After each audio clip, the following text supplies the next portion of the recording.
Hello, hello, hello. Welcome to Conversations with me. Me is Mohale. I love this Friday get-together, and so I'm going to introduce the wonderful people I have on stage with me. The topic is, I always have to check the topic because I never stick to it.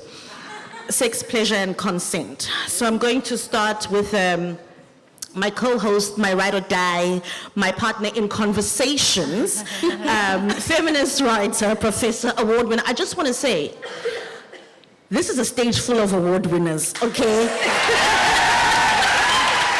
Everybody here is award winning. We don't just do things here called conversations. We said 1.5 hours, award winners only. So, Pumla, how are your expectations of tonight? What are you expecting tonight? I want to make sure I meet your expectations. I expect terrible behavior. I expect more people to inspire more creative production, because this panel in the past has provoked more bad feminist behavior. Yeah. And so I expect, what you do best. One of the many things you do best. Pressure, I shouldn't have asked you. So, over here, another award winner, award-winning poet, award-winning children's book writer, soft life author. Please hold up your book. You know where to get it there. Don't just come and listen and then don't buy books. Social anthropologist Lebohang Masango. I first met you on the internet as Nova. Yes. And so what are you looking forward to tonight? Or what are you expecting? Or are you coming into this no expectations? How about you? Hey everybody.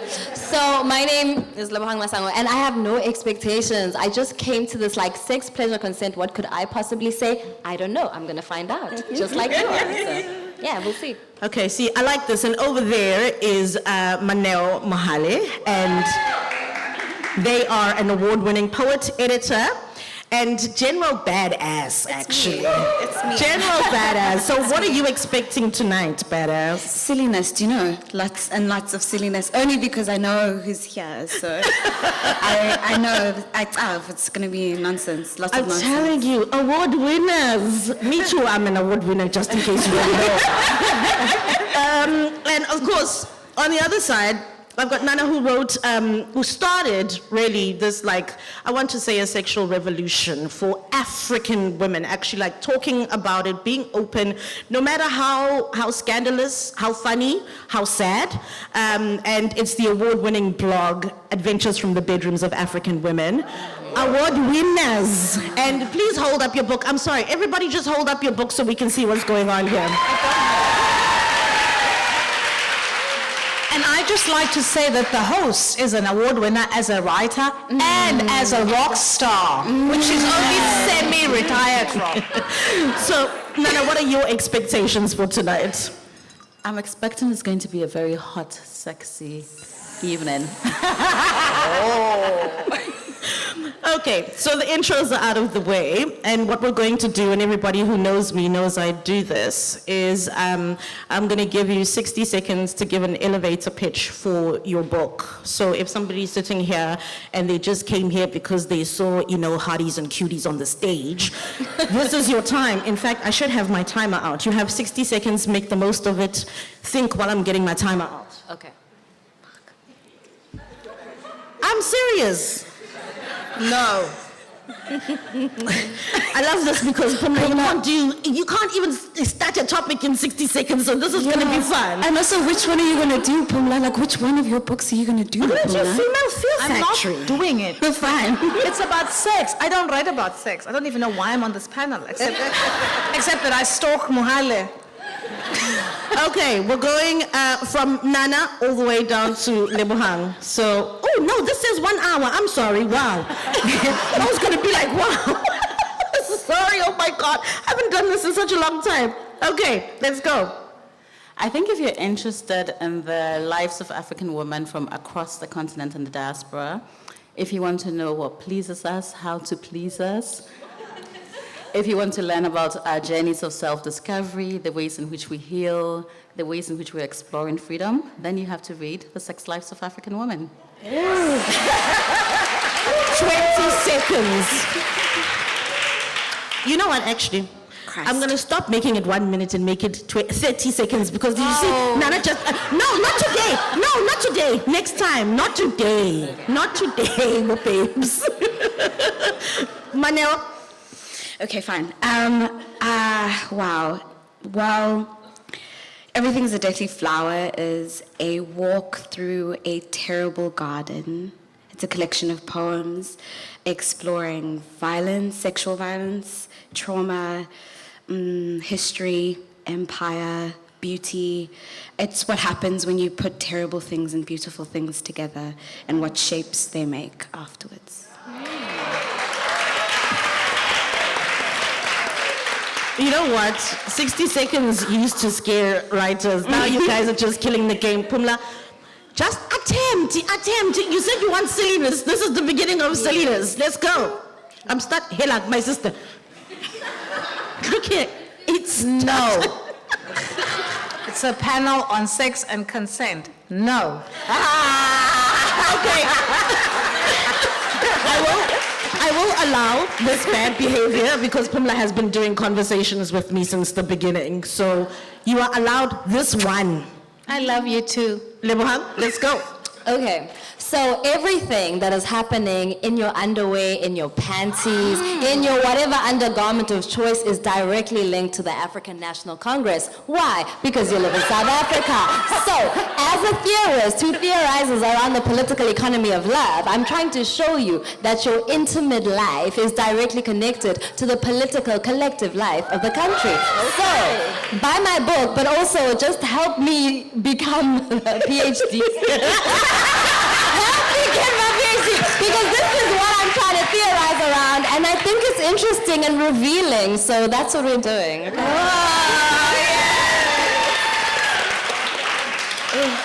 Okay, that is always fun. Even though some people did not participate. So listen, I've had a rough week, and I reckon we should start with something positive. So my first question, and I'll start with you, Lebohang, what is the most positive response that you've received from someone who has read your book? Wow. Okay, so my favorite response has been when Glamour magazine decided to make it the book that is launching their book club. And that is because, in many ways, my book is about taking what people think are frivolous about the interior lives of women and actually putting some intellectual rigor to it. And I love the parallel with a women's magazine. Glamour, no one would think of Glamour as like a serious work of anything serious, but I think that, no, and I don't mean it in a condescending way, but I mean that anything that women put joy, leisure, and pleasure into is worthwhile, including the reading of magazines, including book clubs. I think book clubs are amazing spaces of community and solidarity. And so to have this book club by this fashion magazine decide to make my book the book of their inaugural book club has been incredibly special and important to me. And I hope that those women get from the book what I intend for them to get. But that's just been one of my favorite things. There have been so many, but I love that the things that people think are pink and silly about women, you know, I want us to push us to have some intellectual rigor around them. And that's what my work is about. I love that. The only time my mother thought my book, The Yearning, was like serious business was when it was mentioned in Sowetan. She was like, okay, now she's a writer. Okay, she's in the Sowetan. Yeah. Now she's a writer. Yes. So Pumla, what is, I know you have many, but pick your favorite kind of positive response that someone has had to your work. Okay, so I'm going to choose the strangest because I like weird things. Mm-hmm.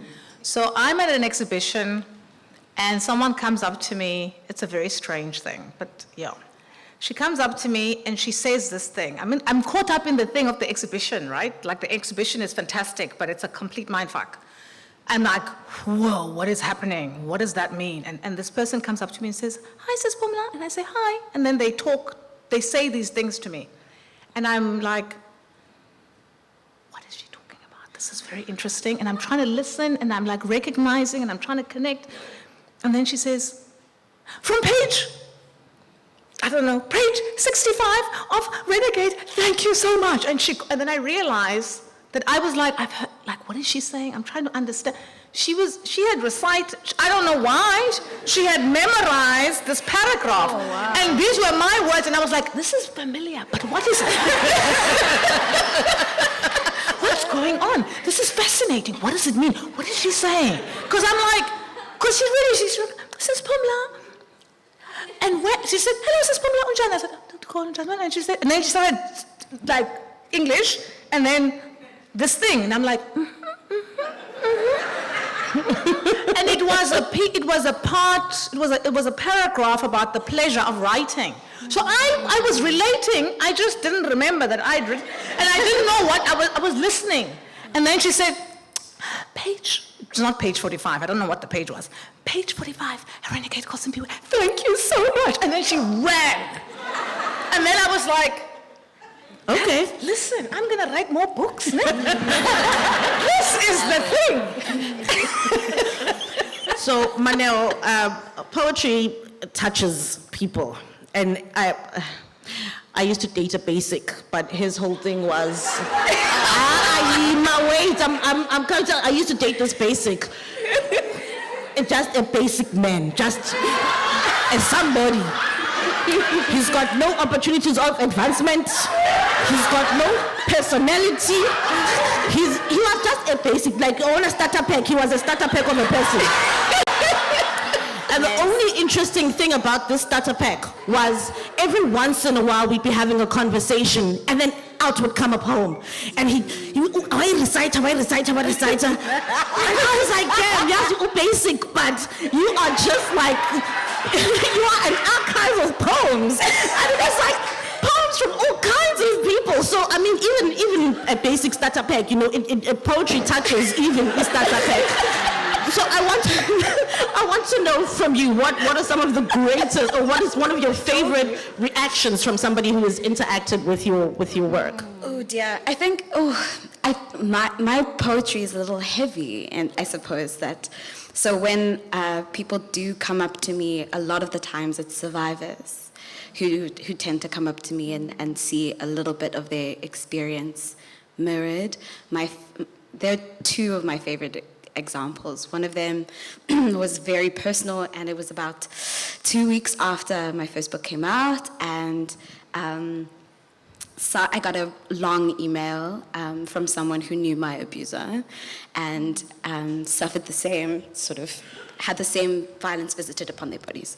So it was a strange and bittersweet connection, but a really beautiful connection in that sense of like, oh, not only am I not alone in this terrible sort of line of linking hands of survivors that have experienced this particular kind of violence, but there's a strange, dark, bittersweet intimacy that happens between survivors, especially when you do the brave thing of reaching out and like poking your head out and saying, also me, or me too, in the words of Tarana Burke. And then the second was at my launch at the Book Lounge in 2019, which was a beautiful day and a powerful day. I had all of my people, almost all of my people near me, and someone who wandered in from the street, but their husband came in, and right at the end of the reading came up to me and told me that their husband was actually their abuser, and they wanted him in the room, and we sat for about 20 minutes, like in the back corner of the book lounge, in very quiet silence, just holding each other. And I hold that very close to me. So not as cute, but also very powerful. Well, that's the thing, right? That's the power of like creating something. You're going, okay, I'm putting all of my, are there any children here? No. I'm putting, it's too late now, so give me like any basics. I'm putting, I'm laying my shit bare, right? Yeah. And then other people go, thank you, because now I feel the same bravery. Like, thank you for helping me know that that's possible. It's a peculiar thank you, though, also. Yeah. And it's a peculiar bravery. I think I find trouble, or I like to trouble the concept of bravery when it comes to testimony. There's so many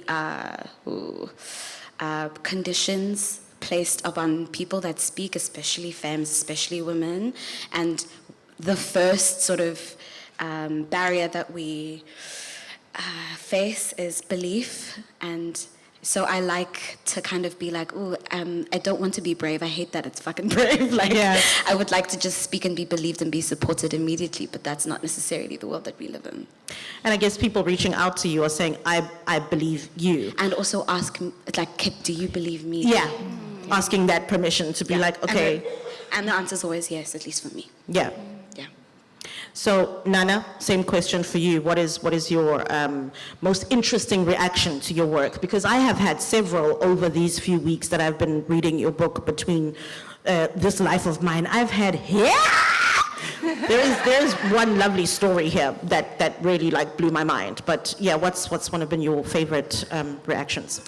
There have been lots of different reactions that has really like meant a lot to me. I think particularly young queer people saying to me something along the lines of, I've never felt so seen in my life. Yes. That's meant a lot to me. I've also had like middle-aged women say, because they've read my book, they're questioning their sexuality.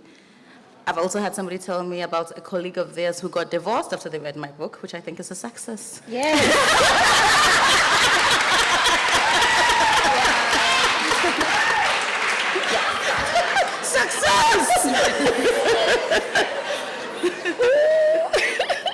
So let's talk about these books now. Lebohang, I'm going to ask you to please read from page 140 to 141, and I want you to stop at a language of respectability and shame. You'll know when you get there. Okay. Where is it? No, just start from the beginning and then stop. You'll tell me? Yeah. Okay. I began thinking about the importance of how we write about love and romantic relationships back in 2016 when #blessed and blessers was the buzzword on everyone's lips. Musicians put it in their songs, journalists squeezed it into news articles about politicians or GBV, and it became a punchline in everyday conversation on and off social media.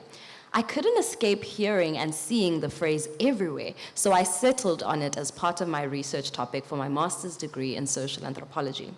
My decision to dedicate my studies to this new cultural curiosity at the time was fueled firstly by my excitement about social media, where the conversation first erupted as a dynamic and boundless space of cultural production, and secondly, my frustration with what felt like a constant, one-dimensional characterization of these young black women. The light bulb collectively turned on suddenly for South Africans when it was confirmed that the opulent lifestyles displayed by some beautiful black women on social media weren't the direct result of steady employment or good investments. As growing suspicions and accusations circulated about their luxury expenditure and the mystery men who were supposedly behind it all, the initial shock and vindication made way for scorn and contempt. These young women, who were initially assumed to be hardworking and therefore more deserving of their lifestyles, were revealed to be transgressors of the worst kind. The media facilitated their framing as vixen types who had long fooled the public. Through a great deal of disdainful humor peppered by claims of prostitution and promiscuity, blessees and their seemingly insatiable love of money became representative of a lost generation of young women determined to squander the freedoms hard fought for by the upstanding women of previous decades. It was official. Envy them at your own peril, because young black women without any publicly proven track record of wealth were morally shameful and deviant. If they weren't already confirmed as blessees, then they were most likely slay queens, using their looks and sexuality to find a man who would eventually bless them. As a black woman who researches and produces knowledge about love and romantic relationships, that framing didn't and still does not work for me. Over the past 6 years, I've carefully observed the development of the hashtag blessed moment into the slay queens moment, the secure the bag moment, and now the soft life moment. What threads them all together, besides the passage of time, is how these phrases are initially intended as words of empowerment, but gradually devolve into forms of insults once they become part of the popular lexicon and the public's penchant for spreading sex work khafar, and as it rears its head once again. As PDG reminds us, that is Pumla Dineo Gqola, the female fear factory operates through a language of respectability and shame, wielding the threat of violence and rape against any woman who challenges norms. Thank you.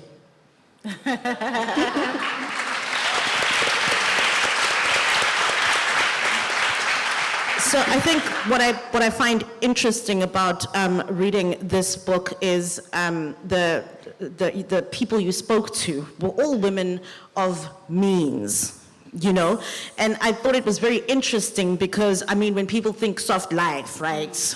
They think of Runadi broke author going after Malume Kwede or whatever. But over here, this is part of pleasure, right?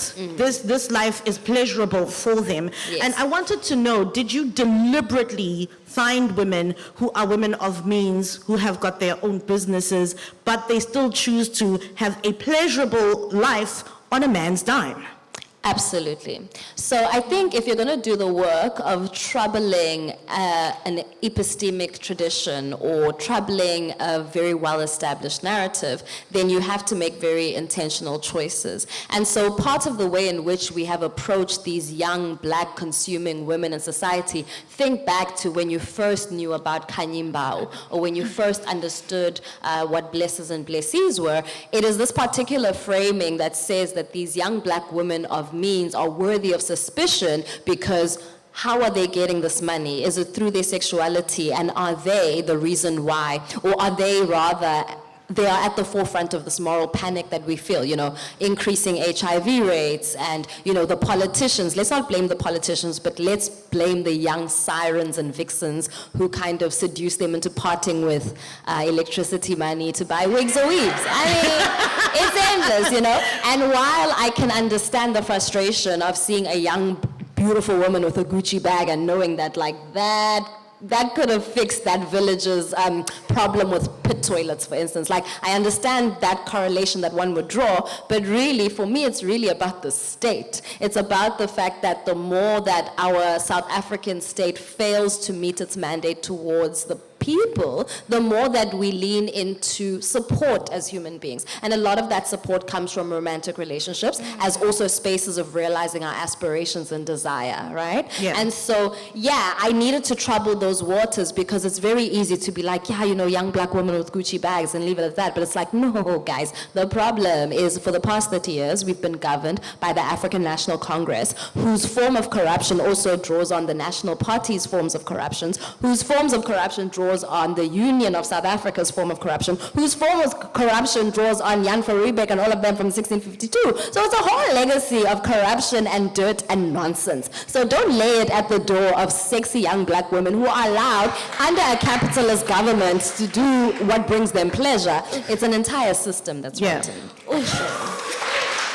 So, Pumla, female fear factory actually was something that you just mentioned in rape, and then it became this rape, a South African nightmare. I must always remember to say a South African nightmare. And Nova, I had never heard this, and I don't know if you coined it, but sex work khafar. Ooh, I tried. I wanted to coin something. So can you tell us about that? Because I'm then going to shift it to the female fear factory and unlearning. It's definitely in conversation with the female fear factory. And I want to specifically just speak to that particular notion. When young women, Simidele Dosekun says that when young women appear in the public and they appear to consume, then, you know, we easily equate that to transactional sex, right? And for me, that is a sex work khafar in the same way that the SWAT khafar worked in creating these bogeymans and creating these ghosts and scarecrows out of nothing in order to keep a public compliant. It's exactly what the female fear factory does, but in this notion, it's really about the fact that, you know, don't be too flashy, don't be too cute, because if you are, then we could call you a prostitute the very next moment, and no one wants to be called a prostitute. And that also Yes, comes because from we the prefer word to that... be called sex workers, not prostitutes. Well, exactly, but also even with sex work, and I mean, sex work is legitimate work, we know, but what Gugulethu Mhlungu does is that she gives us a little bit of the legacy of all of the morality legislation in South Africa and the way it governed around, you know, what kind of sex is acceptable and what kind of sex is not. So just coming into community with all of the amazing feminist writers that I draw upon, sex work khafar is that specifically linked to young fabulous women. Abo Mihlali, Abo Kifilwe, Yeah. Abo, all of them that we like and love. Yeah, The sons of Kanyimbao.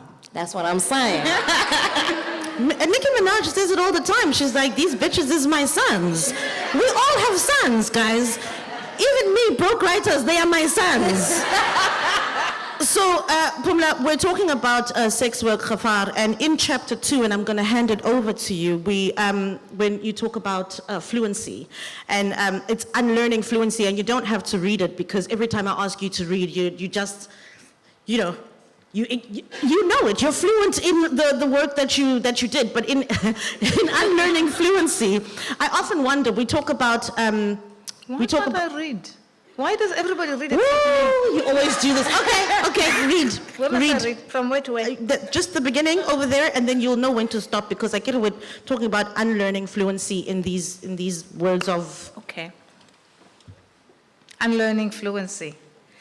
In her introduction to African sexualities, a reader, Sylvia Tamale writes of the power of language to confer power through naming and conveying meaning and nuance to sexuality concepts. In the same place, she also reminds us of the importance of feminist mapping and unmapping, which I see as tied to how she has repeatedly returned to the centrality of unlearning for African feminist work. Damale's mapping and unmapping complement rather than oppose each other. Mapping is important in order to get a sense of the complexities and plurality of gender and sexual expressions and encounters. Unmapping is the second stage that emerges out of the questions posed about power on the mapped terrain. Shall I continue? Yeah. She writes, generally speaking, by the time, she's saying this, not me. Generally speaking, by the time we grow into adults, many of us have done a great deal of learning, most of it rote, uncritical. Mechanical learning, cram, drill, drill, is the norm for most of us as we move along the conveyor belt of examinations and post-colonial education systems.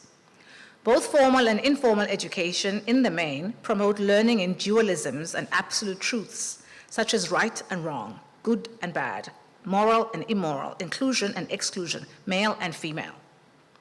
The end result is that our learning processes grossly neglect to instruct us in the important concept of unlearning. End of Tamale. What Tamale refers to here is similar to the process of attaining fluency that I have been concerned with in this chapter. She points to different ways of learning and mastering the languages and logics of domination inside and outside the classroom. As Tamale explains, unlearning is crucial to justice, imagining freeing ways of undoing oppression, including critically engaging the logics, behaviors, and feelings we have been socialized to think of as normal. What she calls unlearning is a useful way to think about what strategies might work against the fluency that is attained in similar ways to her learning, as outlined in the quotation above. Continue, stop? Stop right there. That's Okay. beautiful. So, yes, clap. Very good.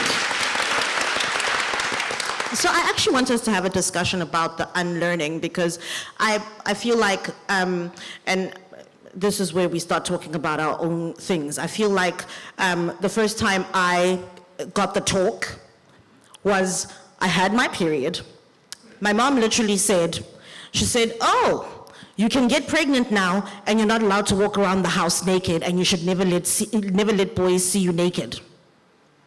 And I was like, oh, but what about the blood bits? I mean, you're talking about everything except what is happening here. And that was my sex talk. That was it.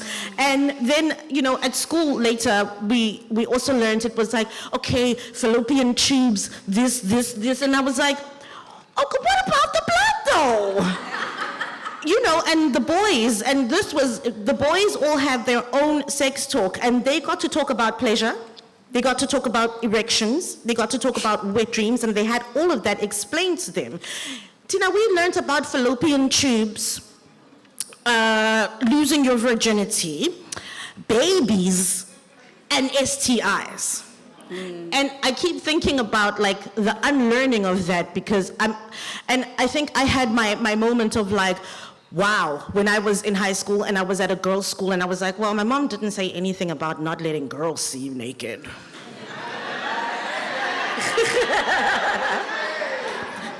And I think that's when, for me, and I mean, there's something really, I know they call it I don't like this word, situational homosexuality. I don't like it, but a lot of the times when girls are together, we're like, we're all horny as fuck, we're teenagers, we don't know how this stuff works, so it's like, do you want me to figure your stuff out and then figure my stuff out, and then, oh, I'm bisexual. That was my coming to myself moment. But my unlearning was when I went to school with girls, and we spoke about all kinds of things. In fact, I think a friend of mine was the first person who actually helped me put a tampon in, because I just didn't understand. I was like, I don't understand how it works, and I asked my mom, and she was like, you? That was it. No, that was it. She went, you? And then she got me the Tampax applicator. Yeah. And she just put them on my bed and ran away. You? Tampax with applicator.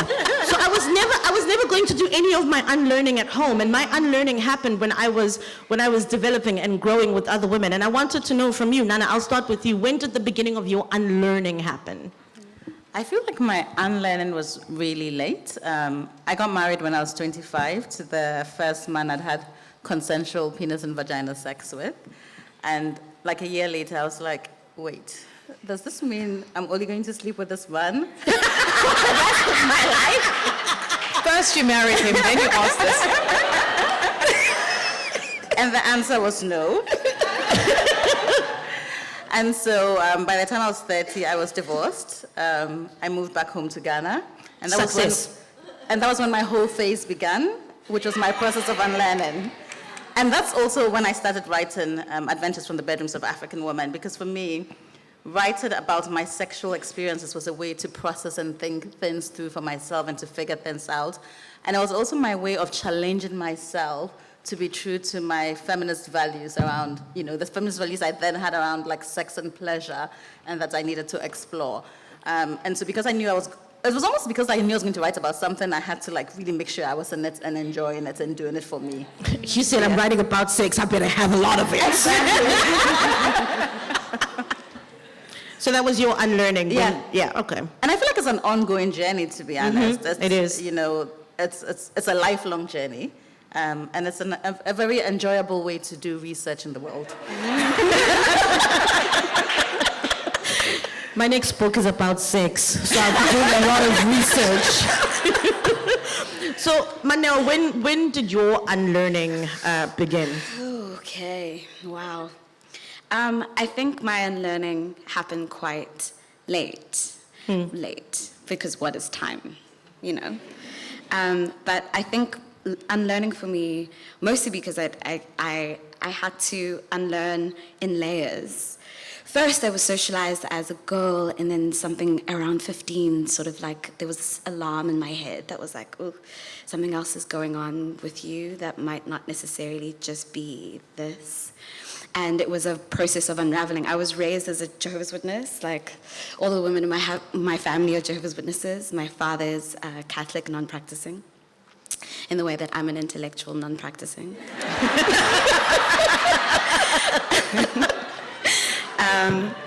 So I inherited a lot of bullshit, like a lot of gendered, violent, deeply theocratic nonsense, which not only calcified my idea of what was available for me as a person with a body in the world, but I think calcified like based on what I look like. I mean, I'm obscenely feminine. I like the word obscenity now, while also not moving through the world as a woman.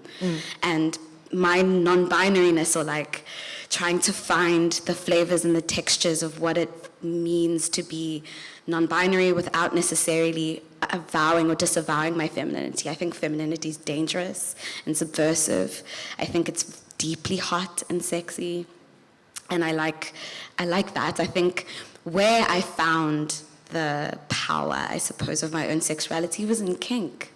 And that was is a really like juicy space for me to kind of think about the underbelly and the shadow spaces of sexuality, while also playing around with gender and playing around with power and playing around with violence, I suppose, and its performance. That's where I found and where I continue to find really generative, hot, sexy spaces, especially as a survivor of violence and as a way of reclaiming. I'm a big pain slut, so it's like, gang. Sorry, Mervyn. Sorry, I didn't know we were going to say slut. And knowing that, and also claiming that in public, and now in public,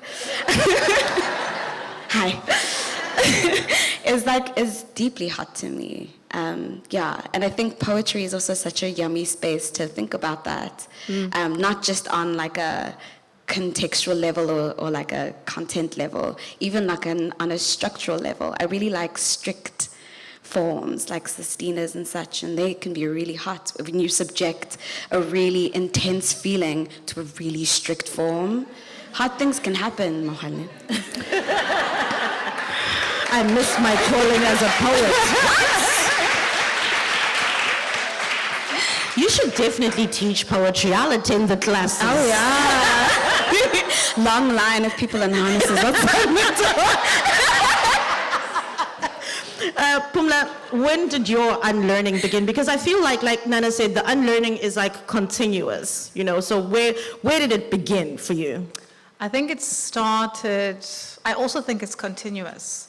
I think it started, I went to a girls' boarding school, and several things happened in that place. So you're at a girls' boarding school, and like you say, I mean, I don't know, I don't want to speak for all girls' boarding schools.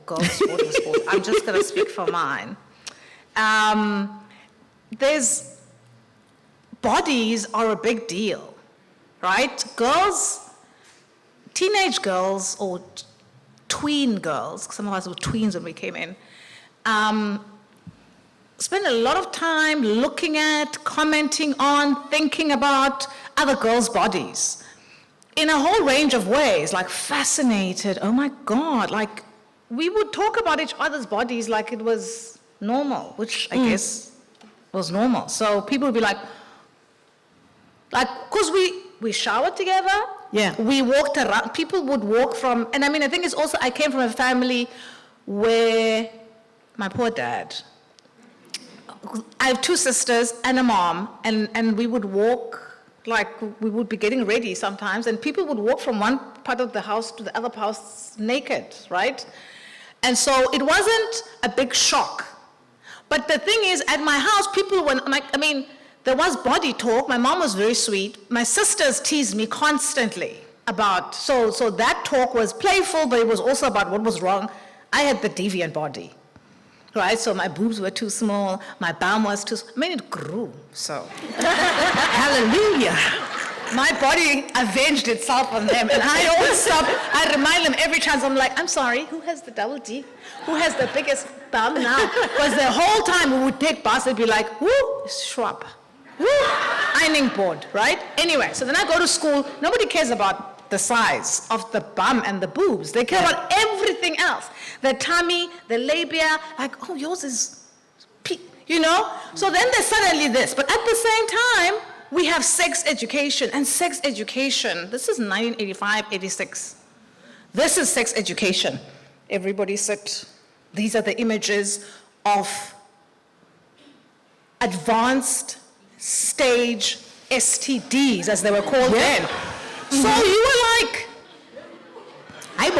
they're like, you can use contraception. And then they show these things that look like I don't know, 19th century things with hooks and things that look like they're gonna eat you if they put them into your body. They're like, this is what happens when you have sex. We can put this thing to avoid, and we hook it and it hooks, and then but sometimes if we hook it, it makes this bleed, and then this tears.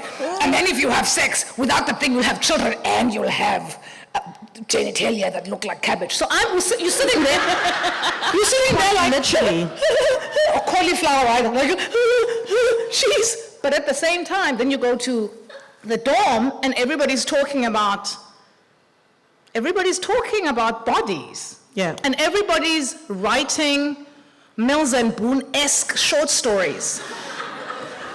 Right? We all endlessly, everybody in that bloody school was a writer. We all were writing. We had a book for like all the song lyrics. And then we all had books for endless. Nobody has a boyfriend. Everybody has an imaginary boyfriend. Everybody has an imaginary love life. They're having sex. They're doing things. They have children. That's they're how kissing. I started my writing career. Had I been selling that, I would have been a bestseller in high school. I would not have been a broke writer. Exactly. So that's happening. So clearly there's like there's a thing happening with desire. And then I discovered something. But it's like all kind of forbidden, sexy stuff, and all sorts of things are happening. But also there's desire, right? It's a girls' school, and it's teenagers, and there's all sorts of interesting conversations about relationships. There are these things that we call mommies and babies, right? But the mommies and babies were very erotic because we played love songs to each other. Yeah. There was jealousy. There was really weird stuff going on in interesting erotic ways, but also in just like girls are magical, like also just a trip. So I think that's where the unlearning, because all of these things were happening and there was no way for my brain to hold all of them as truth. Yeah. So I had to choose between this experimental, interesting world of curiosity, which was sometimes tinged with eros and desire, and the writing of it, and the thinking of it, and the looking at genuine interest in each other's bodies, in sexual and in non-sexual ways on the one hand, which was much more interesting, and then all of the stuff about cauliflower vaginas, which I was like, I can't do the hooks and the cauliflower vaginas. That they tell you about. It was terrible, and it was just like a horror show, okay? Like you have a baby and then they have to cut you to get the baby out. Yes. But not a cut like this. They like cut it, and then they stitch you, and then your labia is like this. None of that sex education was positive in any way. And they kept telling you about how you're going to be pregnant. They're no boys, right? They're no boys. They are like two male teachers, but you're all being terrorized about how pregnant you are and how your vaginas are going to fall out from the STI after you get pregnant. I was like, this is not a sustainable thing. I don't think this is the thing. So I think, let's see where this other thing is take you to. Yeah. And then, okay, one last, sorry. And then This is why we're finishing at 9. Really scandalous. A friend, my then, and a very close family friend's grandfather I'll say, then very close, still close, our families were very close. It's not about this person, it's about time. This person's grandfather is a very important novelist, right? A very important Xhosa novelist, but his novels were always translated into English. So now we're reading things because we are those kids. We're reading everything. And then I read one of his novels, right? Now this is like my friend's grandfather, eh? It's like a very like conventional, it's like high literature. But there's a sex scene. There's a sex scene. The sex scene. Like everybody's reading the sex scene. Some people never read the whole novel. They just read the sex scene. They read the sex scene in the Xhosa. They read the sex scene in the ink. And we were like, man, this sex thing, maybe. And then it was like, okay, well, maybe. So that's the unlearning. It was just too many things going on. And this asking the questions and it was suddenly everywhere, right? And even grown-up, respectable people were thinking about it, so maybe, and I think the scene of this, the sex scene in the book, it's Hill of Fools. The sex, it's not about the sex, it's a minor thing, but we were teenagers. All we cared about was the sex scene. So the sex scene in Hill of Fools is, Kwazitenge in Xhosa, in Hill of Fools. It was in the Heinemann in the English. Kwazitenge. So then I was like, wait, maybe, because it's inappropriate sex, but it's not a problem in the world of the novel. So I was like, oh. And it's nice there. Maybe it's not a bad thing. So I think that's then all the questioning. Nova, say something before Pumla tells us about another one of her friend's grandfathers who writes porn. No, Okay, well, Go quickly, Nova, go quickly. What was your unlearning? What was the beginning of your unlearning? okay, so I just think I came into my understanding around sex and so on.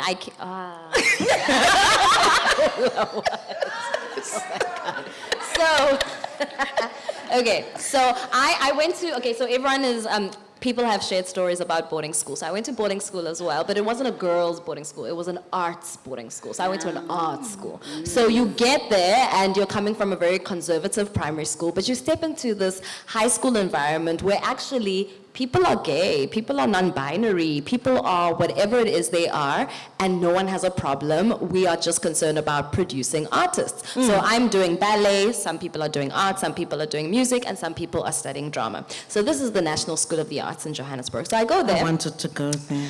It is a wonderful school. It is a wonderful school. So because there are two people on the stage who write for children, I'm not going to bore you with the details of my discoveries. I write for children. I'm not going to tell you about things. There are no children here, Nova. Continue. No, I'm not going to do it. I can't. I just don't know how to do it. But what I can tell you is that I never really had to unlearn anything as much as it was a process of discovery and like not being tethered to gender norms, because everyone is doing everything and we're all learning and we're all artists, so it's okay. So there's a whole lot of that, but something that has been really interesting for me as someone who then at like 16 decides I'm a feminist and I have very staunch beliefs around like women's liberation, and I've been also choosing education that has been in that tradition.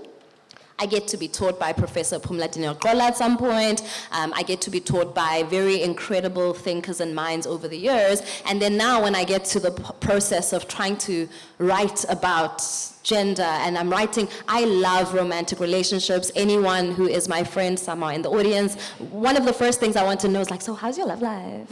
How's your boyfriend? Okay, what's going on? Are you getting married? Okay, children? So like, I love to ask about that kind of thing because I think our intimate lives reveal so much about us. And so I'm just always asking about those questions. So I've been really interested, not necessarily in like feminist analyses of relationships, but like a post-feminist analysis. And like post-feminism is slightly new in terms of a critical and analytical framework, but I've been leaning into it more because I think it offers more possibility to really understand joys and pleasures that women are experiencing as neoliberal subjects under capitalism, which is inevitable, as we all know. So I'm really interested in like traditional notions of femininity, which I've never subscribed to. I have like 19 tattoos right now, you know, and like I'm getting more, and so no one ever reads me as traditionally feminine, but I think it's so cute to like trouble those waters with a very feminine presentation sometimes. Not today because Cape Town is cold, but in Johannesburg, baby, but like it's so cold in Cape Town, oh my god. But like usually my presentation is very like feminine, very cute, with the tattoos, and like men are so simple, they're like, oh, wow. And you know, and we take it very basic, very basic. So men are just like, oh, what do I make of this smart person with tattoos? What is this? And then, you know, it's interesting because I lean into this and like that, you know, and I do lots of autoethnographic kind of things and finding out about like the intersection of masculinity and money and capitalism and neoliberalism and men, and yeah, that's all I have to say. Unlearning has been fun, and I'm not necessarily unlearning, but just like understanding that I have been socialized into a feminist tradition of inquiry, and what what possibilities are offered when I step back to it and take capitalism and neoliberalism as a site of pleasure and joy. What possibilities are offered then? I do like hearing from younger women. The first time I heard this, I was floored because I'd never thought about it. A man said in a conversation, well, you know, women belong in the kitchen, whatever. And I was ready to be like, well, let me pull up my receipts of. And this young woman said, can you build a house? You want us to cook and whatever, can you build a house? Yeah. Can you fix a car? So I love to hear from like younger women because me, I come in with my books. I was ready to bring in my trolley of, just hold on. Chapter 5 in this book says, the young women are like, hi, can you build a house? So Nana, I want to talk about freedom because a lot of unlearning and pleasure and sex requires a lot of freedom. And on page 121 to 122, you introduce the next part of the stories called Freedom. And I'd like you to read that. I feel most free when I am myself, stripped of all pretenses, lounging naked on my bed. My boobies freely roll into wherever they choose to land. My belly relaxed and soft, my thighs apart, my hands wherever they may choose to lie. With no one around me, I am my most free self. I also feel free when I am with my feminist sisters, when I can speak my truths without fear of being judged, questioned, or cancelled. When we think of freedom, it is easy to imagine that it is a far-off, distant place. But in reality, we can all be free in the here and now. We achieve freedom when we let go of the weight of societal expectations and when we find our people, those who love us, care for us, and hold us up when we start slipping. You want me to continue? Keep going. All right. The women featured in this section show that there are many ways to be free in sexual relationships.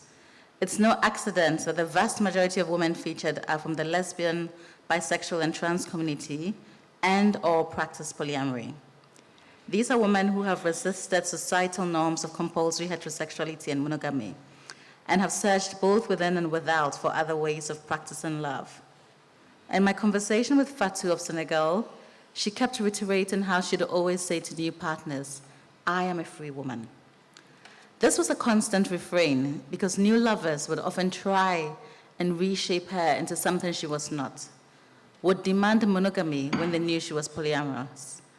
For Alexis, freedom came with the wisdom and experience of age, as well as meeting a partner in her 60s who, like her, is comfortable playing with masculinity and femininity. For Gabriella, diving deeper into a spiritual practice brought her to a place where she could create relationships that were freer. Freedom is not a destination that one arrives at and can choose to stay at forever and ever. Freedom is a constant state of being, an energy and states that we need to nurture and protect. Freedom is a safe home that one can return to over and over again. I love that section. Please clap.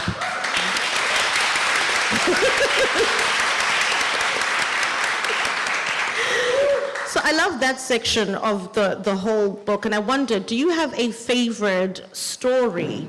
Somebody, obviously something that was shared with you by someone in the book. Do you have a favorite from that freedom section? Because I think it was Alexis, right? She's the one in her 70s. Yes.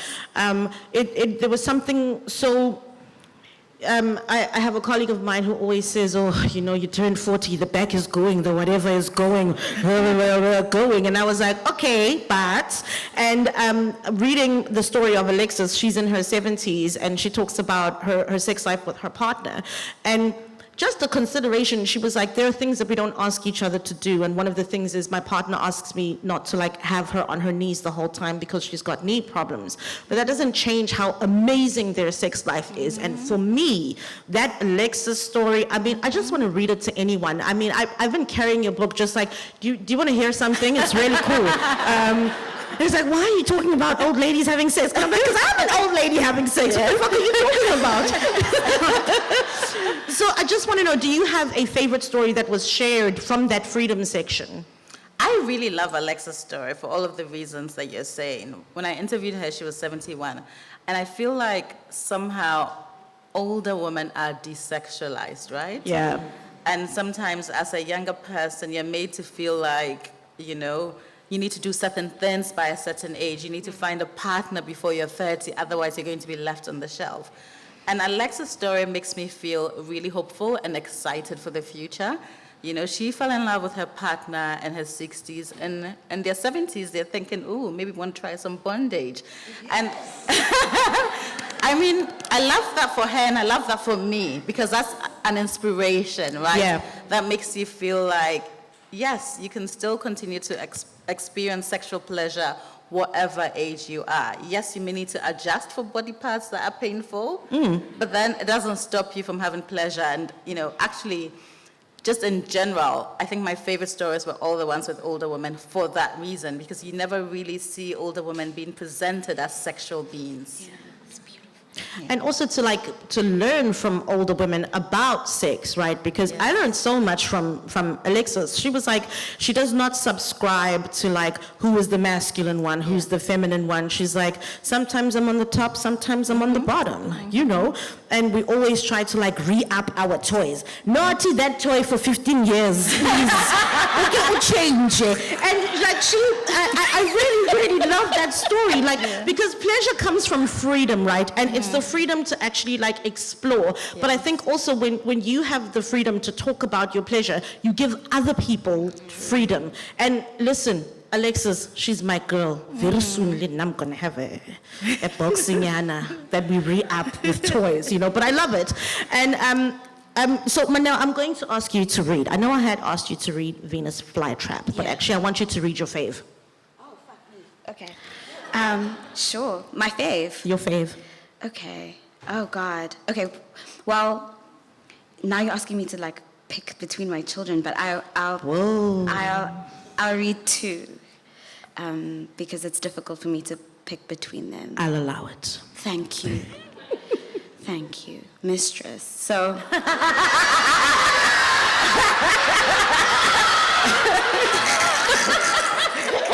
Hey, so strictly I'm an elder. Behave yourself. Okay, cool. This one is called To Filio Grey, and it's about the first time I went to therapy, and my therapist gave me 4 words for what had happened to me. It's a glossa, which is kind of cool. It's like a poetic form that was, depending on who you ask, started in Italy, and the idea is that you take a quatrain or 4 lines from anywhere.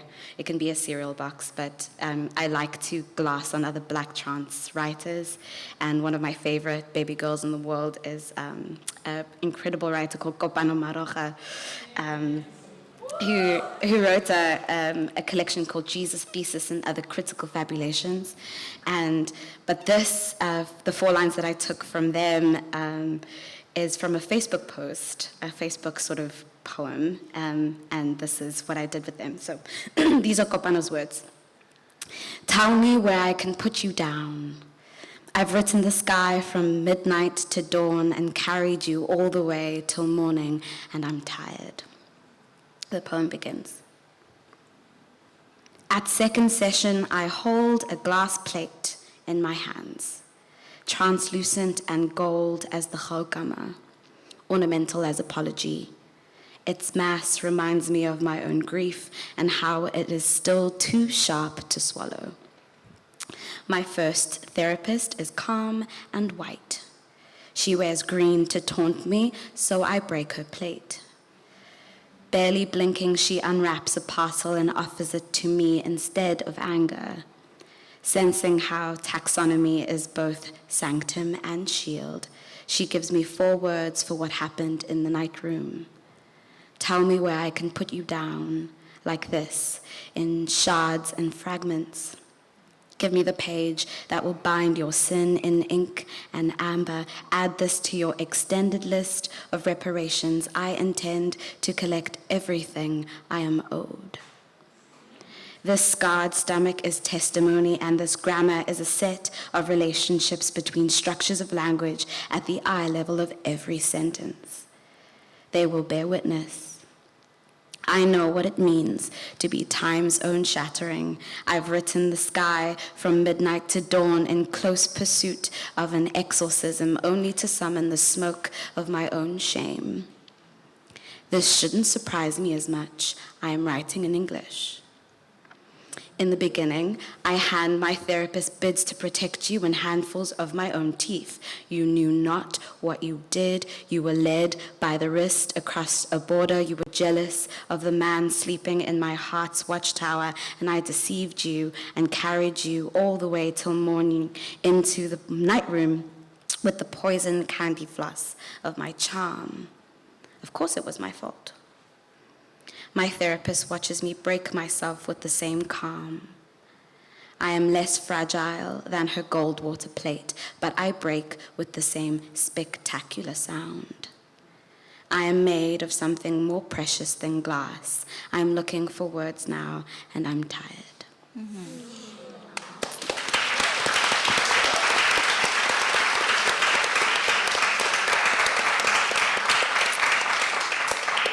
And because Mistress Mohale said that I could read one more, this one is called The Night Room, and the epigraph is by one of my favorite poets who I was really lucky to meet in Vancouver. Her name is Kelsey Savage, and she's bi-gender, and I wanted to play around with she, her pronouns, and this is the second last poem in my book about freedom, I suppose. The epigraph is, tell me about the femme with the upended gender, the one on the edge of a trigger. This night asks her to leave, and now she does. This night she wears a shirt and becomes another.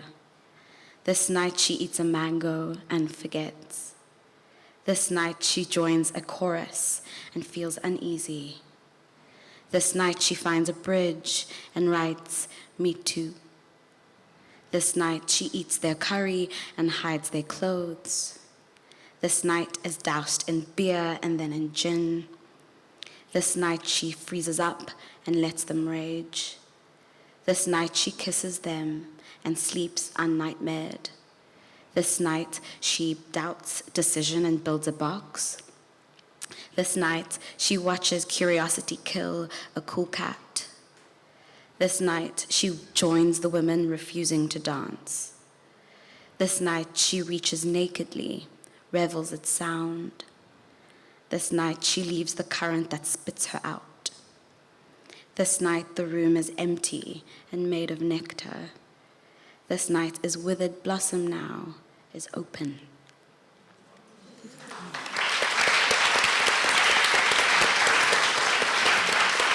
I think I really wanted to ask you about the freedom to deconstruct trauma and at the end of it, make something of it, and what that process was like for you, you know, because before we can talk about the freedom of pleasure, whatever, you also have to have the freedom of breaking things down. And I wanted to know about that process for you. Oh, such a good question. I think I was really seduced by the idea of writing being cathartic, that you can kind of sit down and you can just write it all out and purge it, and it's a kind of exorcism, and by the end it'll leave you lighter. And I was very lucky to have very good editors, very good friends, and very good mentors who kind of like popped that bubble for me to say, you know, this is not, the page is not where you go to heal. I think about Toni Morrison a lot of the time, that your job isn't here, your job is your life, your job is your people, your job is your loves. Don't mistake the work for the work. So I think when that bubble was punctured for me, I think the freedom really opened, because then I could tell a story, and I'm the kind of boy that really likes to impress and show off a little. And I really wanted a book. I was really inspired by another book written by a dear friend, but at the time was this sort of like unreachable goddess. Her name is Lebohang. She wrote a collection called For Your Own Good. And for me, it was like, there's like books of poetry about like issues, and then there's like good poetry, and like there was, not good. you know, there was very frequently, like very seldom, at least for me, a kind of overlap. And For Your Own Good for me was the first time I encountered a collection of just excellent, precise, delicious, innovative, playful poetry about trauma. But trauma wasn't the bud or the root even. It was just the soil, I suppose, the water, what we all swim through. And then I really wanted to write a really gorgeous book. You about did. a terrible, Congratulations. terrible thing. Thank you. About a terrible thing, and I wanted the poems to sing and simmer, and I wanted them to sink. I wanted them to feel. I wanted them to have bones of themselves and walk and have their own mouths and flesh. Yeah. And knowing that, I think resting on the formal and resting on the nerdy parts of language was how I climbed myself out. I was like, I can write a sentence. One thing I can do. Listen, she really can. Okay? That thing was beat into shape. I mean, when you read this collection, you're going to be like, okay, no. She used every single word. Mohale, I'm going to eat you. You got my pronouns wrong. You got my pronouns Oh my wrong. God, okay, no, let me do this. It was beat into shape. They used every single word with purpose, and it is just beautiful. And now I know I sit here with my chums, and we talk for a long time, and you all want to get in on this, so this is your moment. Who wants to go first? There are people over there with mics. Questions? Otherwise, I will keep talking to my chums. No questions. We don't bite, we just nibble. Hey, okay. No, there's a question. I was just about to keep going.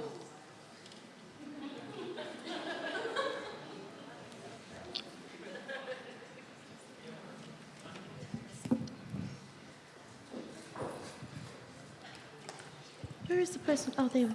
Hello. It's not going to be super original. I just would love to hear about consent as you guys simmer on all of these other things, please. You just want to hear about Consent. general. Well, pepper it in as you talk to your chums. Oh, okay. No, I just wanted to know. I want to meet everyone's expectations. So I wanted to know, is there something specifically you want to... Oh, there's someone over there who has a question. I thought maybe you wanted a specific...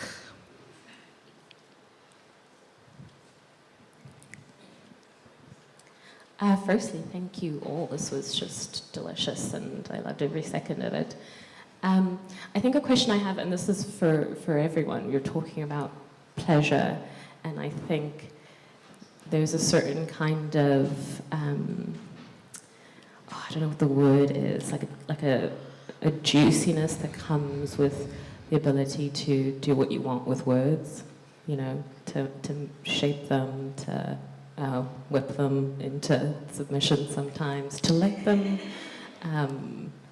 Sometimes they don't want to, sometimes they fight. And I'd be very interested to know how pleasure played a role in your writing process.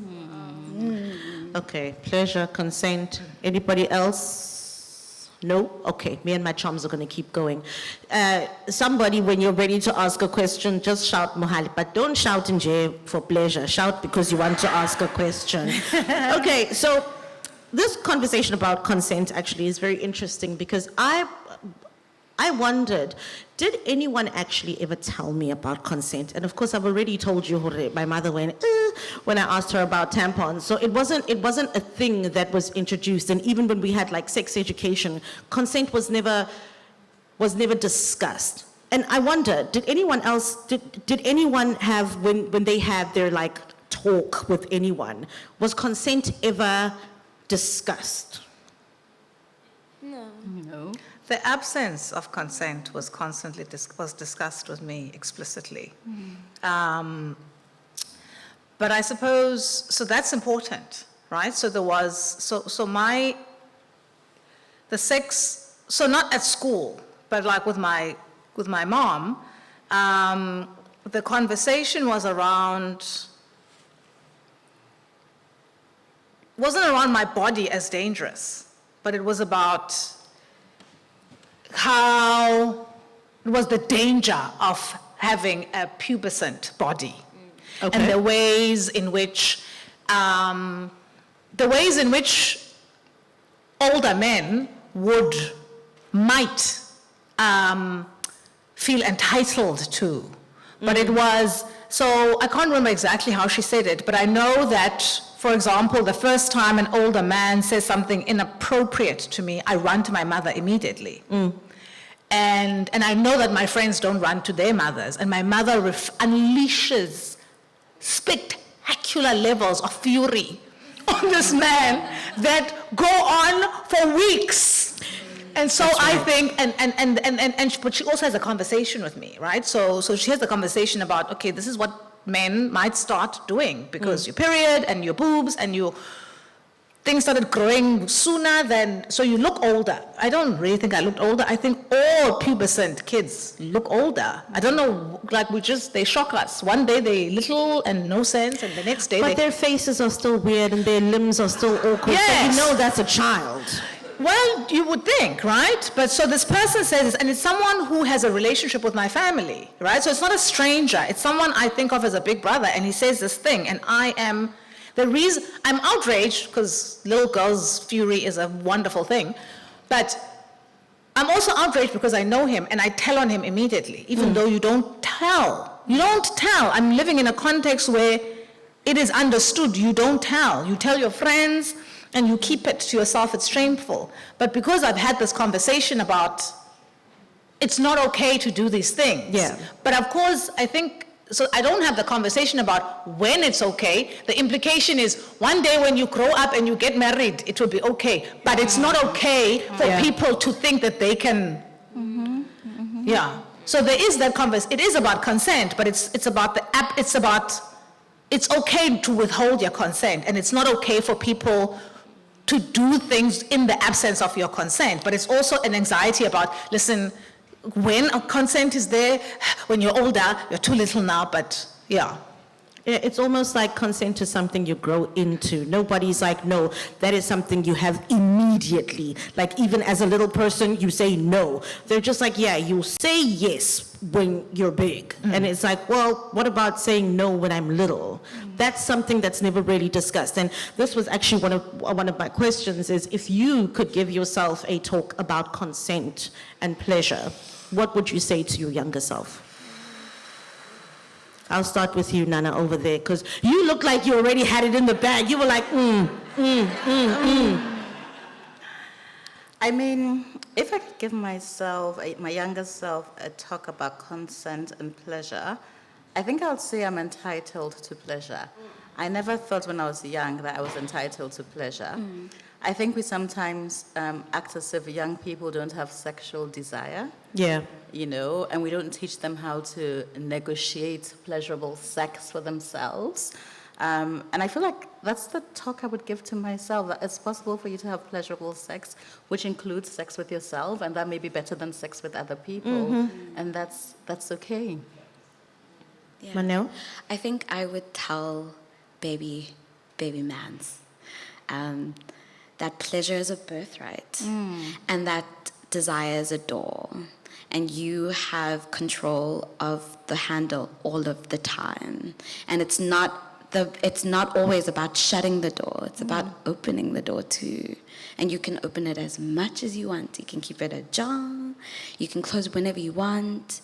I think consent is it's weird. In the first time I heard about the word consent, I was working as a sexual assaults outreach worker in university. I was 19. And I was working for my university's sexual assault support center. And it was then we were conscientized, and, you know, we got all of this language.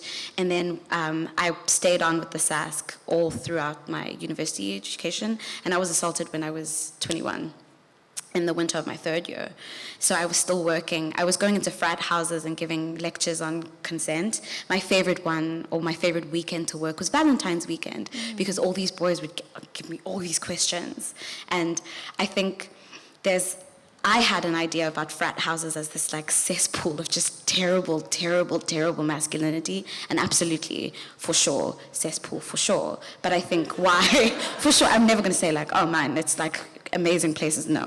But what I loved about working in frats, and it's strange when I think about it because it was just like overlapping with my assault.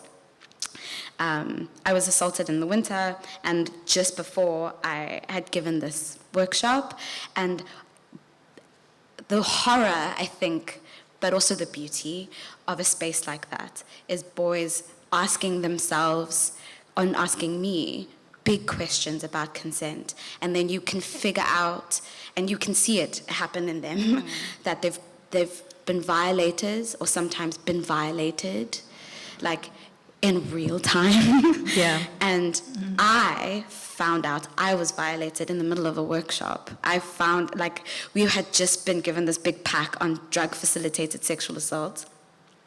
And I was like, whoa, whoa, whoa, whoa, whoa, and realized that, oh my God, oh, that was me. That's something that happened to me. So I had to quit my job and go to therapy. And I'm very lucky that I had resources around me. But it was such a terrible feeling because even in educating and doing all of these workshops, and then in the middle of a workshop, I was like, oh, and the lights came on, and it was just this slow slide into hell for me. Yeah. So if I was to tell, like, baby mans, I would intervene like at 2-3 years old to be like, you've got your incredibly powerful baby brown fist on a door, and that door leads to beautiful places, but you are in control. You are always in control. Lebohang? What would you tell young Nova about consent and pleasure? Okay, well, I think like bodily autonomy is something that's very important, and in my own family, and I've seen in many other people's family, it's constantly transgressed. Children's bodily autonomy generally isn't upheld or respected, and that's part of what motivated me to become an author for children, because I'm really interested in capacitating little people not only to understand information but to become critical citizens, right? To be able to receive, understand information, and make decisions. And so it is part of those experiences that I saw when my bodily autonomy wasn't respected, and not in ways necessarily that led to assault, but in ways that just made me feel really diminished and discouraged and violated as a human being, and watched it happen to other little people, and that being the norm. But as Pumla said, I've had fantastic instances when I've reported to my mother that, like, I was walking back from my friend's house and that man said something strange, and my mom was like, hop in the car, we're going after him. And we go after him, right? And he's still there, like, stumbling drunkenly along, and my mother just unleashes her fury on him. And so there's no conversation about consent, but I can see that when someone transgresses and when someone does something that is deeply uncomfortable for me, there are consequences, especially for my mother. So I feel valued and loved from her from that perspective, but I still don't have the toolkit for what consent is, because like your mom, I don't really get a sex talk. A lot of that education happens from Sesame Street. A lot of that education happens from... Shout out Big Bird. The little songs that Sesame Street came up with, and also like a little bit of the sex education at school. So over time, that toolkit gets built, but it's not something that I was necessarily equipped with. But I just hope that in my work as someone who works with children a lot, who cares about children's bodily autonomy, even when it comes to like, taking a picture or touching them or anything, asking them, are you comfortable with this? What's your name? What would you like for me to do? I'm just hoping that I can model that in ways, and just through me and many other people who find passion in this work as well, that is happening slowly but surely. Yeah. Can I say something on this? Because I think as a parent, because I have this conversation about consent all the time, and very consciously and very deliberately. And I don't think it's a conversation. We've been talking about different aspects of consent since my child was, I don't know, And it's different. It's not a single conversation. And it doesn't because have it's to be about a sexual one as well. No, it is about sexual as well, but it's not the same kind of sexual at the same time. And so at some point it's about, it's okay to close the door. I know what, it's not kind of freaky, and I don't want to go into too much detail, but it's like, the way I've done it, and the way I continue to do it, because this person is still not an adult, so it's like different things at different stages, is that at some point you teaching your child that it's okay to find pleasure in your own body, and it's okay to build boundaries, and it's okay to close the door, and it's okay to do whatever you want with your own body. So you're teaching both. You're entitled to pleasure to your own. Your body is your body.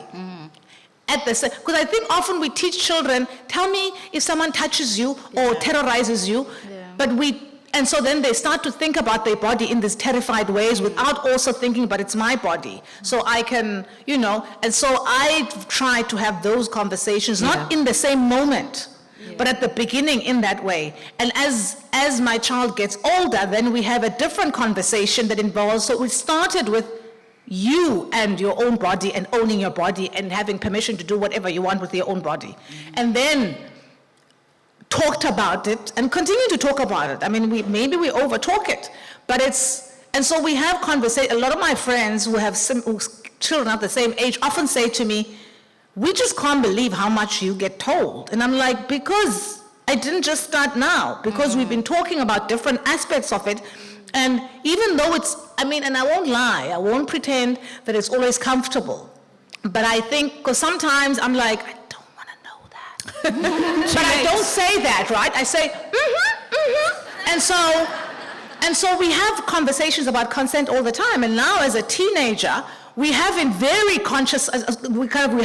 explicit conversations about consent. I mean, we've always had, but now they're about, listen, this is what active consent as an active thing. Yeah. And this is not a slippery slope, they're continua and thing, but consent is like, active consent is sexy.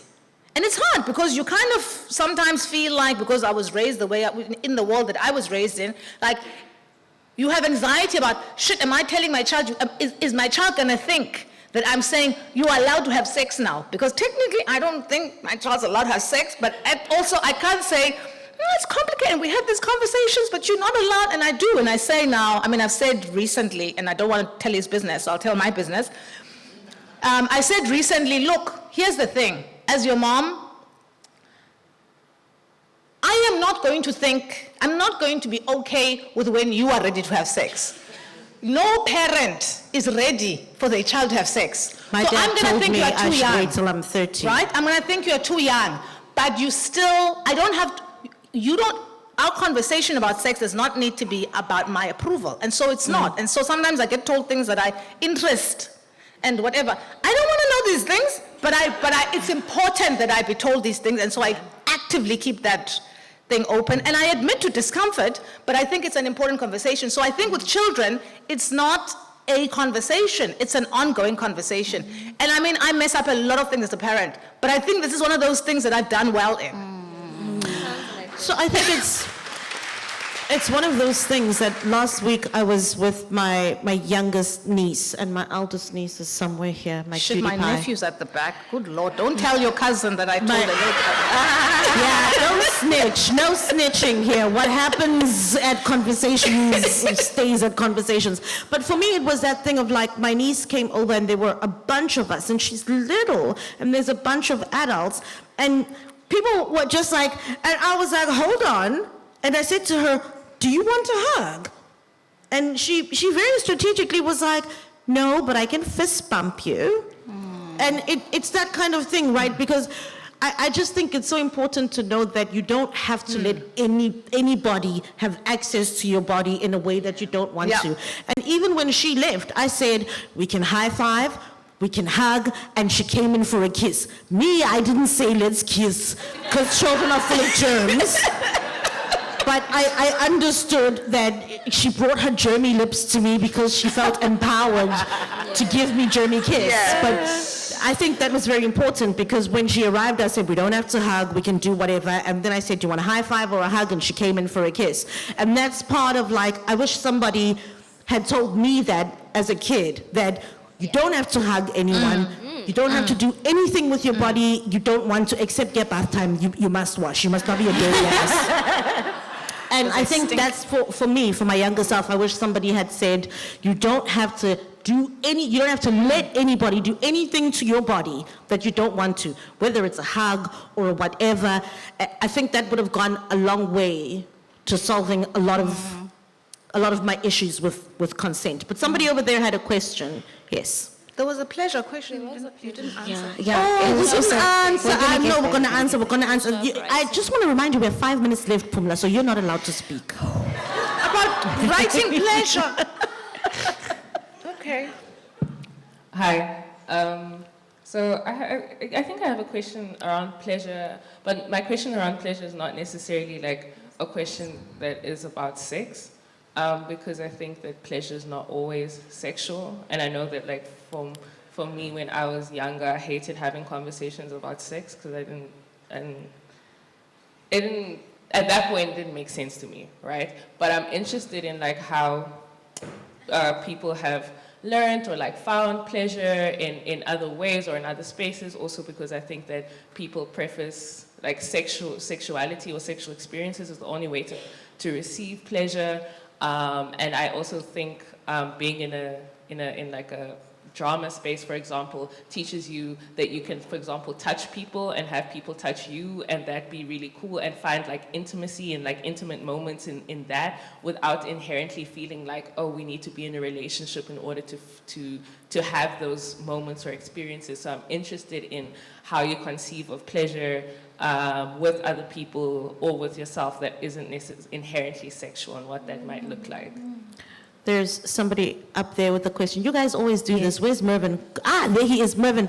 Kikupa 5 minutes. 5, extra 5, Kyakup. Somebody up there has a question? Good evening, everyone. Thank you so much to our panelists for such a, should I stand? Oh God. For this really, really awesome chat. So I love all of the sort of conversations or non-conversations we had with our parents when we were younger about consent and sex and sexuality and all of those things. So I'm a little bit nosy. So I just would like to know from you guys what those conversations look like now with your older parents and like older women in your lives. Because I know, I speak to my mom and she'll drop accidentally even some moments in her life where I'm like, that doesn't sound like it was supposed to happen, or like that sounds like you were kind of put in a compromised situation and I don't know if you were aware, and obviously I don't say anything because I don't want to, inflict trauma that she's not ready to receive, or let me not go into all those details, but what do those conversations look like with the older women in your lives? Fun or traumatic? But maybe let's stick with fun. Thank you. No, we can talk about trauma as well. So I asked Mervin for an extra 5 minutes, which means we've got 7 minutes before we have to say bye-bye. So what role does pleasure play in your writing? The different kinds of pleasure that you enjoy? And also what your conversations with the older women in your life look like. I will say, my mom always says, I need a nice friend. So that's her acknowledging that I deserve pleasure. She's always like, do you have a nice friend? And I'm like, all my friends are nice. So, Lebohang, I'll start with you. Okay, so pleasure in writing. There's no pleasure in writing, but there's definitely pleasure in submitting or in being published. There's pleasure in the feedback, there's pleasure in the cover reveal, all kinds of pleasure, but the actual writing sucks. But it is a compulsion. It is a calling, and we do it anyway, and we do it with rigor where we can. We do it through exhaustion. In some way, the reward is there, you know? So that's the first question. Second question, other pleasures. Guys, I am, as you have heard, obsessed with surviving capitalism. Like, how the hell are we gonna get through this? The state is crumbling, but tomorrow and tomorrow and tomorrow are always coming. How are we gonna get there, right? And you know, there are some people who've decided to be like anti-natalists and like, yeah, you know, we're gonna survive by not having more children. And it's like, no, guys, I love children. I wanna have children. I wanna have a marriage. Babies. You know, let's have these, like the world is crumbling, but let's have babies. The climate crisis, but you know, so it's like, for me, pleasure is in, you know, still forming human connection and still finding ways to have like joy and happiness and a good conversation. So those are the pleasures that I'm leaning into. And the last question was around Older women in your life. older women. So similar to you, you know, I have a gran who revealed something so completely traumatic about my grandfather, and I still don't know how to deal. So it's not a conversation we're gonna have. If she's at peace, I'm at peace, especially because like she's in the winter years of her life. So she's gonna go gracefully into the good night without me being like, hey, doesn't this sound like, I don't think it's productive, that's for me. And then my mom, one day I was telling her about my love life and she pulls out this book and it's Why Men Love Bitches. Come on, So mama. my mom is not gonna have a conversation. She will pull a book out and give it to you and say, okay, but have you read this? So there's no conversation, but read the book. And so I'm reading Why Men Love Bitches right now. Yeah. Why men love Okay, so I'll go next, quickly. Writing and pleasure, I actually find both enormous torment and enormous pleasure in writing. It's one of my it's one of the maybe 2 or 3 things in the world that makes me happiest. I'm not happy all the time. I call it the zone. I don't know what is better than being in the zone. It is the absolute purest pleasure for me. So for me, there's enormous joy in writing. There's also enormous joy in writing when a difficult, I write very slowly, but I write all the time, like not every day, but like at any given point, there's 60 things, 60 bits and pieces of things that are like half or quarter or 7, like it's a mess. And then something occurs to me like, oh, that's what that is. And then I pull it out, and then in the chiseling of the weird thing into when it's starting to find form, enormous pleasure for me as well in that. I hate being edited, that's torment. I hate everything about the production process of a book. I hate it, I want to kill Different myself. pleasures I in want to your kill life, myself. No, because she was Pumla. saying that was the pleasure. So I'm envious. Lebu must teach me how to get the pleasure out of the production process, because me, I don't like. And then in terms of pleasure outside of the sexual, I mean, I find pleasure in a lot of relationships. I play with my friends, again, like play, like with my friends. So you know, my friends are my playmates. And there's enormous silliness and pleasure and joy in that. And like really play in a lot of foolishness. And a lot of silliness. And I mean, I'm looking at SJ and she's giggling because she's like, oh my God, the conversations we have, you would think you were so clever. We are all so clever and sophisticated, like we should hear our phone calls. And so there's a lot of play and there's a lot of pleasure in that sense. And there's a lot of just investing in joy and a lot of kind of investing in joy, sometimes in silly things. Last year, I shared at this panel that one of the things I had started doing was like dancing for 10 songs every day, even if I didn't want to. By the 3rd song, I'm like, can I add 5 more? We shouldn't have to be somewhere, but can I, you know, so that. And then conversations with older women, I mean, there isn't a lot of trauma. I think also part of what I'm realizing is that there's how I'm reading something, because I'm 50. So I'm having conversations with younger women, and I'm having conversations with much older women. And I'm realizing sometimes that my that where you sit and your life experience and what you think is a difficult, it's not necessary. It's not because they're delusional. It's just because there's different ways to read something. And so I'm very careful about how I read what is being offered to me, and I'm very attentive to the interpretations of what I'm offering to younger women in sharing, and some of the interpretations that sometimes teach me something, but also sometimes that are completely wrong, no matter how well intentioned. So I don't think and that applies both to positive things and to kind of things that I think are traumatic that may not have been traumatic, because it's a different, we're not the same. We have 1 minute left. Mervyn, may I ask for another 5 minutes so that Nana and Maneo can answer, and then I promise I'll wrap it up. Okay, I'll be fast. I think I'm only now getting to the spot where writing is deeply pleasurable, only because I decided that I wanted it to be, and also because I like playing games. Like, big time. And I think poetry is a giant, delicious language game.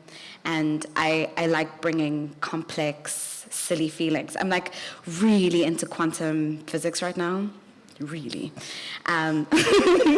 Deeply inside.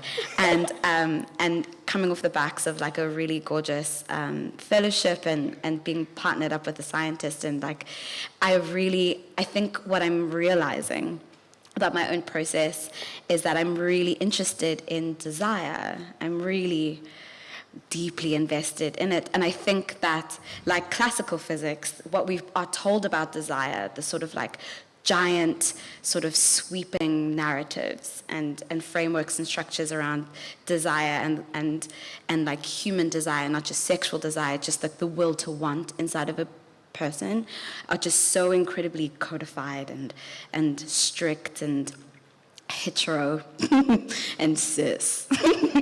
And I think what I love the most is the closer that you look at desire, the more complicated it becomes. I think we're so much more mysterious to ourselves than we give ourselves credit for. And I think that the more that we look, the quicker categories dissolve. And I think the laws of the ways in which bodies coagulate and things and intimacies form are so arbitrary. And I think if we, as a rule for myself, with my writing as well as in my desire, just in general, is approaching myself as a giant mystery of being like, I don't think I know what I know. Wow. So there's like that level. As for like speaking to elders, I just don't. As a rule. Usually people say fuck them kids, you say fuck those geriatrics.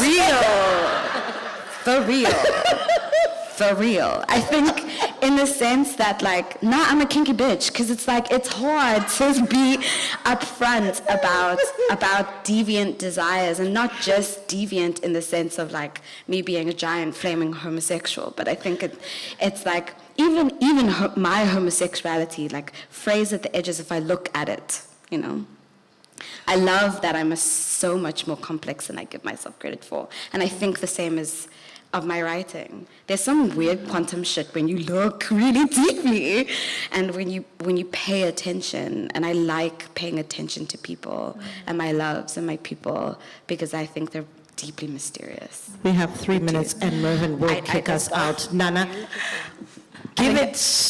Yes, okay. So I think from my first book, the thing I felt I wanted to explore more was the concept of sexual freedom. And I also wanted to look at the ways in which Africans have traditionally passed on knowledge around sex and sexualities, and how, even if some of those practices were patriarchal, how can we infuse feminist energy and make that relevant for today? So this is part of what I'm researching. So you can imagine researching sexual freedom and writing about sexual freedom is a lot of fun. And for me, that's what makes writing pleasurable. But I also do things like I have lots of other writing friends, and we meet up and we have dates. And we might sit and drink a glass of wine and then say, okay, now here's a timer. Let's write for an hour and share writing with each other. So for me, that's just a way to make writing pleasurable. I would like to thank you all very much. Nana, an award winner. I would like to thank you for sharing the sex lives of African women. It's just, I've never come across anything like that before. I would also like to thank Maneo, Mohale. They are just an incredible poet and person. Thank you for being so concise, so sexy, so deep, and so just batu. And so generous. I would also like to thank Pumla, my co-host, my partner in crime. Thank you for always being so generous, so fun, and so smart. And I would like to welcome Lebohang because I feel like you're going to come back here for conversation.